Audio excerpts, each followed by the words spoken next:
Good morning, everybody. I'm going to give people a little chance to come in and get settled, and then we are going to get started, hopefully right at 9 o'clock. So come on in and get ready. Happy New Year, everybody. I can't believe that Christmas is here and past already. It's kind of amazing. So good morning. It is 9 o'clock, so we're going to go ahead and get going. So today we are going to talk about the negative impact of low cholesterol on complex kids. Really, the whole month, my theme in terms of social media promotion and education for my patients is all about low cholesterol, and I think it's something that's very misunderstood. Most doctors don't have a really good handle on the impact that low cholesterol can have on kids. Just a note for those of you who are live, if you have any questions or comments that you want to shoot to me, please do put it over in the Q&A box that you'll see on your sidebar. All right, and so really everything that drives us here at Covenant is the phrase, the why matters. What we're always trying to do is really figure out the why behind any sort of behavior, language, or socialization challenge. What we know is that there are no purposeless behaviors and there are no bad kids. And we have to work to figure out what is the root cause behind any sort of challenge that a child might be having. So for those of you who don't know me, my name is Dr. Sonia McGowan. I am a chiropractor and MAPS physician. That stands for Medical Academy of Pediatrics Special Needs. And so really kids are my jam. Kids with special needs, complex needs are pretty much all I do all day. I am married to my husband, Shannon. You'll see him there. He is a CPA, and we've been married for a lot of years. We have a couple of kiddos, not really kids anymore. We have Libby, who is 20, and she is a music director for School of Rock in Kansas City. She's kind of a musical genius, even though I'm not very objective. So, and then we have Rowan, who will be 19 next month. He is a freshman at Millikan University as a theater costume design major. And so really the whole reason that my practice is the way it is because of him. The picture above here is when he was just a little guy. We were trying to get his hair cut. And this was our life. Everything was hard. He had a lot of behavior, language, and socialization problems. And what I found was that there was very little help from doctors, speech therapists, and OTs and PTs, gave us a lot of not help and not hope. And so it made me mad, and I decided to help ourselves. And through that, we're now helping lots and lots of families who are in a similar situation. All right, so let's talk about cholesterol. In our society, we're taught that cholesterol is a bad thing. Well, I'm here to tell you it is not a bad thing. It is a waxy, fat-like substance made by the liver. It's also contained in some foods. And there are different types of cholesterol. So you'll hear people say, oh, my good cholesterol is this, but my bad cholesterol is that. Cholesterol travels through the blood on proteins called lipoproteins. And anytime you see the prefix lipo, that means fat.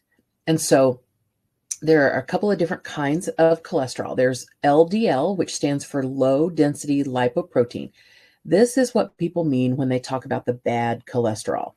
And so when a person has high levels of the LDL, we're told that will promote cardiovascular issues. Then we have the HDL, or high density lipoprotein. This is the good protein, or the good cholesterol. And so high levels will reduce the chances of cardiovascular issues. We also have triglycerides. So you'll also hear them called trigs sometimes as a shorthand. And so triglycerides are a type of fat in the blood that is used for energy. But today we're only talking about total cholesterol. So that includes both the HDL and the LDL. All right, so what cholesterol does for the body. It's all very important and very needed. So Cholesterol maintains the integrity and the fluidity of cell membranes, especially in the brain. So if a child doesn't have enough cholesterol in their body, then their brain cannot be as healthy as it needs to be. Cholesterol is very important for brain development and function, including myelin. So remember, myelin is that kind of fatty sheath that covers the nerve cells. And so the myelin is what makes those nerve impulses move quickly and effortlessly. And so if you don't have enough cholesterol, again, brain health, myelin health. It's a building block for human tissues, and it's a precursor for growth and sex hormones. So things like testosterone, estrogen, progesterone, cortisol, all of those require cholesterol in order for them to be made. So if you, for example, don't have enough cholesterol, then you can't have adequate levels of testosterone or estrogen. And so my theory has long been that complex kids with autism and other challenges, it's pretty well known that puberty is especially hard for them. Puberty is hard for all kids, especially hard for kids on the spectrum and who have other complex needs. What we also know about kids with complex needs is almost across the board, their cholesterol is low. Okay, well, put it 2 and 2 together, right? If your cholesterol is low, puberty is going to be harder than it needs to be. So one of my approaches with complex kids is to pretty much check cholesterol on every kid, especially before they hit puberty. Because if we can intervene appropriately early on, it gives a much easier segue into an otherwise really hard situation of puberty. All right. Cholesterol is an important component of hormone receptors, such as GABA and serotonin.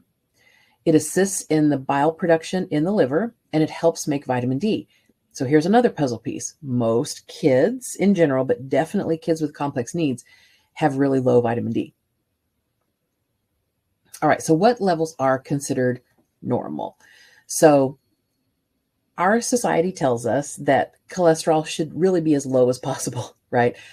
What I'm looking for in terms of, kids, complex kids, I want their total cholesterol to be at least 200.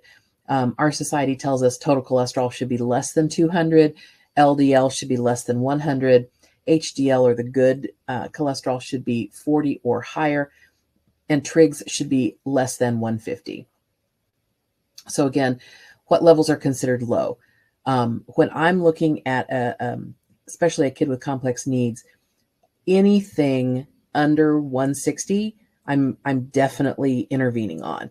And depending on the profile of the child's symptoms, behaviors, etc., sometimes they might be 165, 175, 180. But if they have a lot of symptoms that make me think clinically they need some cholesterol support, we'll definitely intervene there.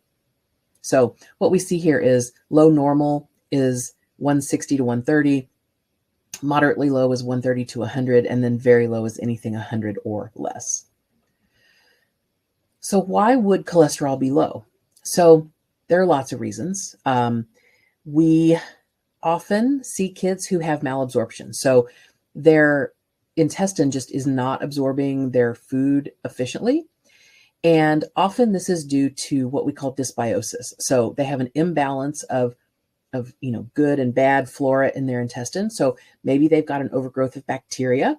Maybe they have an overgrowth of yeast that is causing imbalance in that intestine, and it's interrupting the person's ability to be able to absorb their nutrients.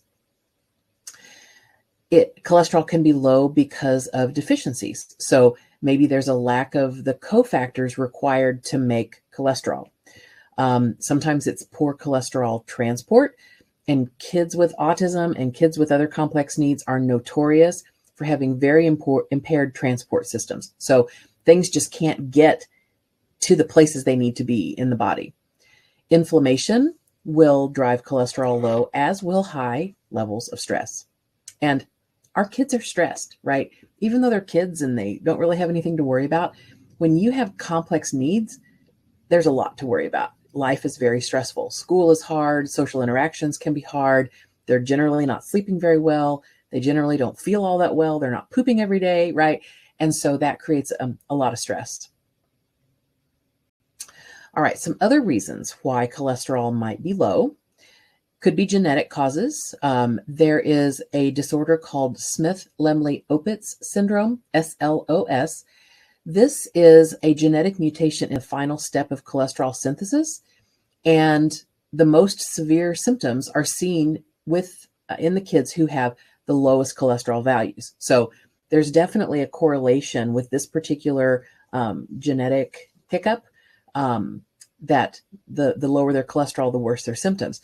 Even without a genetic involvement, I see the same thing clinically. So I generally will see the kids who have the lowest cholesterol are having the biggest challenges, even though they don't have this particular disorder.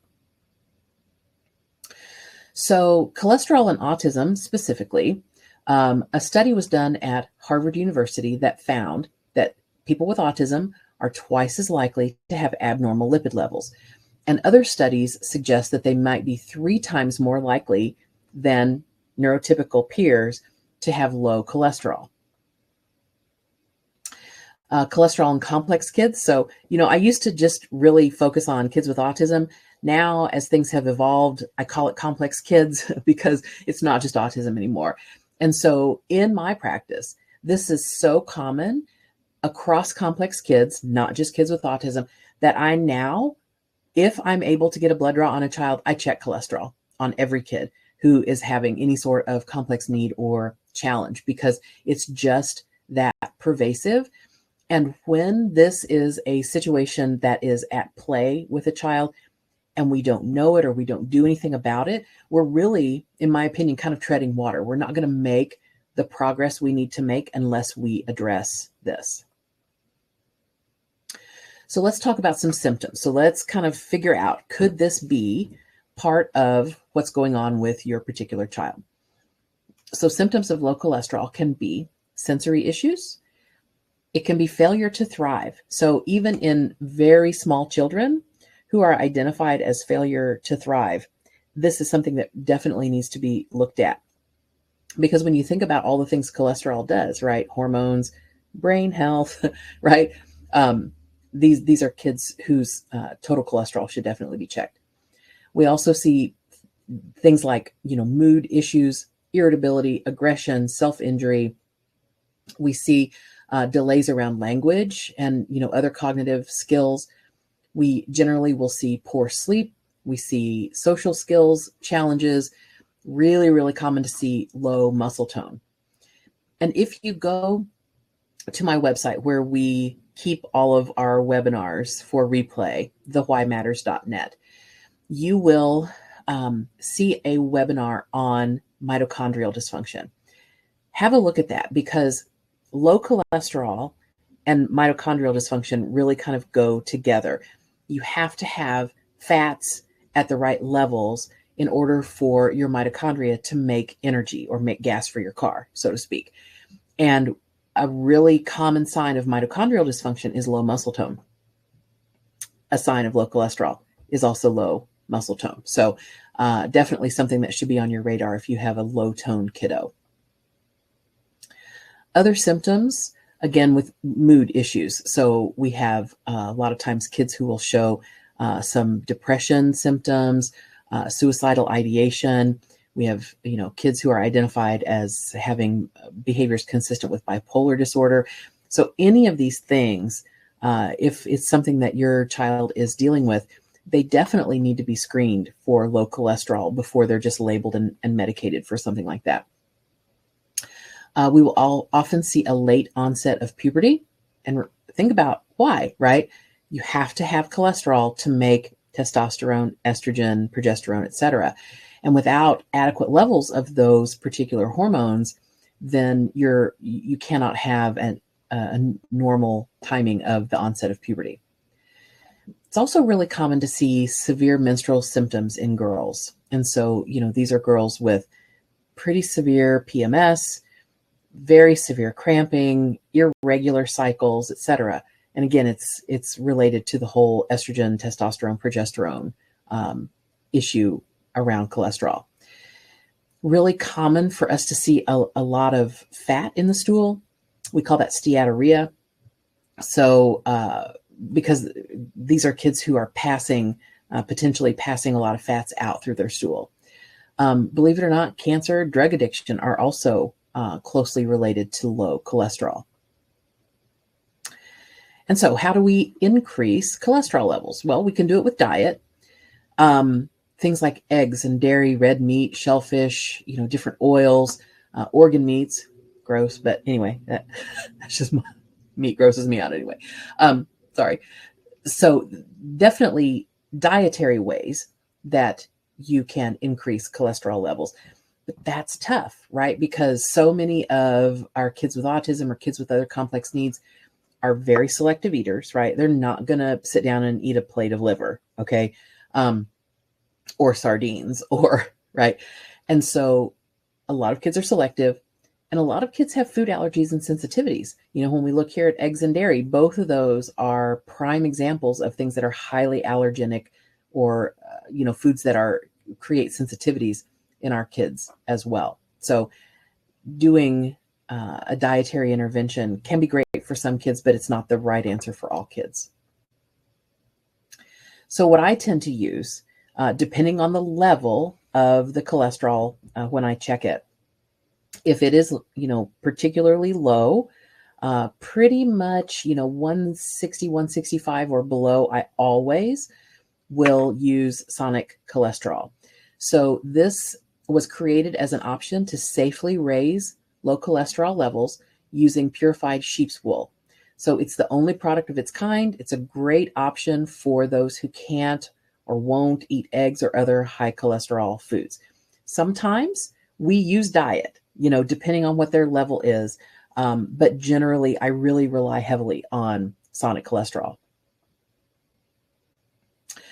It does require a physician's authorization for you to order it. Because the dosage of Sonic Cholesterol is based on the blood level, it has to be basically prescribed by a physician. And we have to monitor those cholesterol levels ongoing. We don't want to overload someone. We don't want them to have super high levels. We want optimal levels right around 200.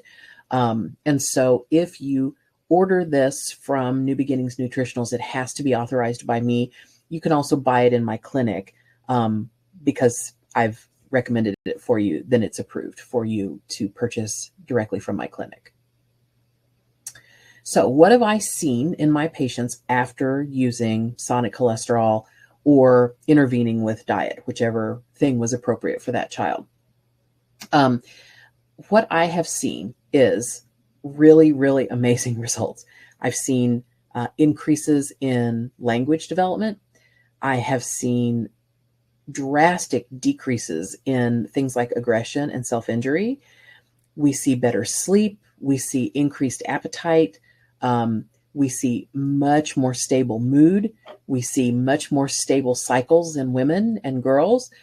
And so really, like I said before, I see this clinically so frequently that every child that I'm able to test for cholesterol levels, I do, and we intervene on that immediately. It's one of the very first things that I will do, just because the changes that we see in kids are so profound when we intervene and we do it the right way.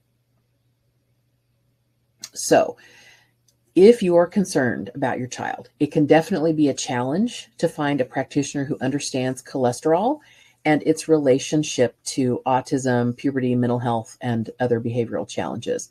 And I've used Sonic Cholesterol literally for years.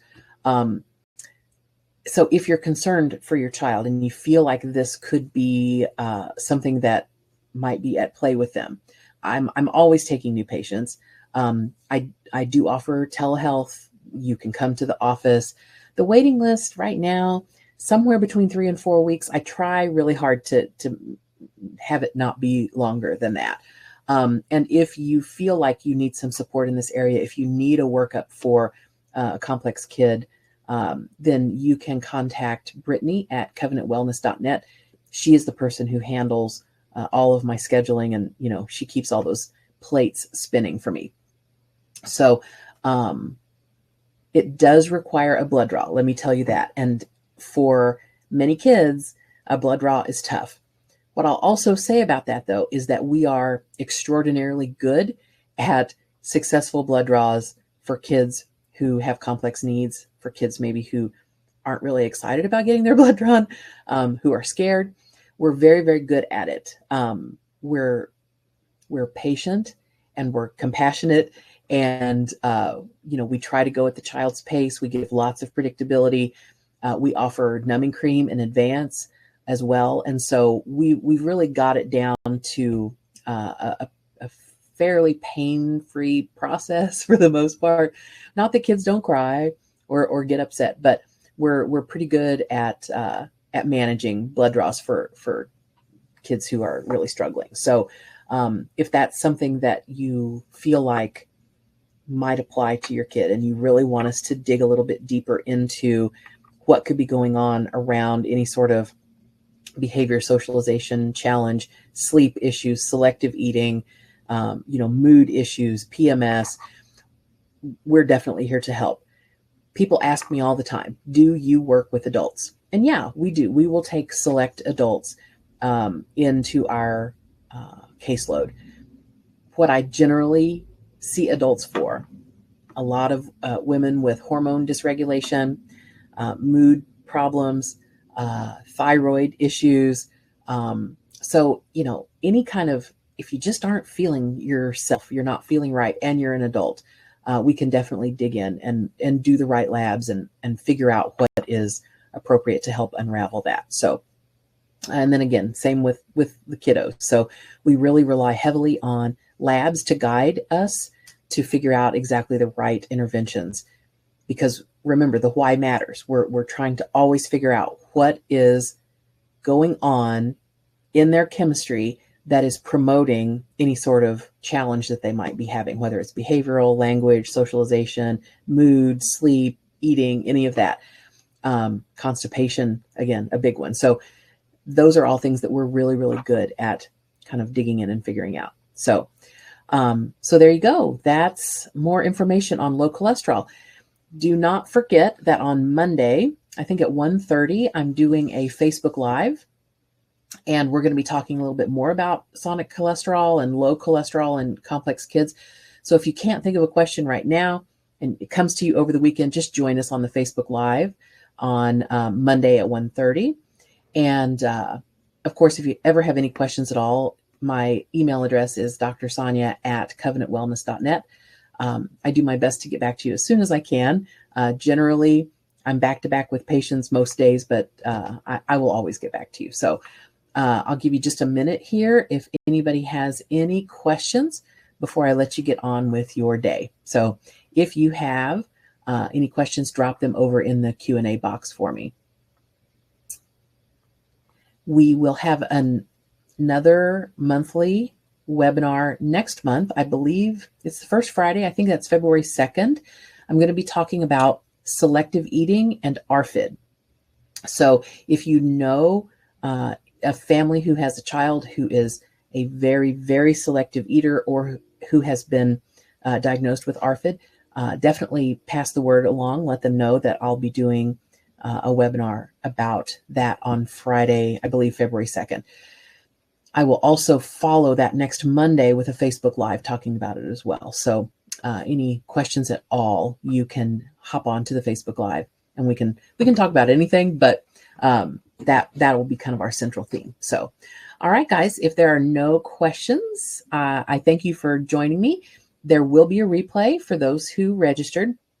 And then we also always host all of our webinars on thewhymatters.net.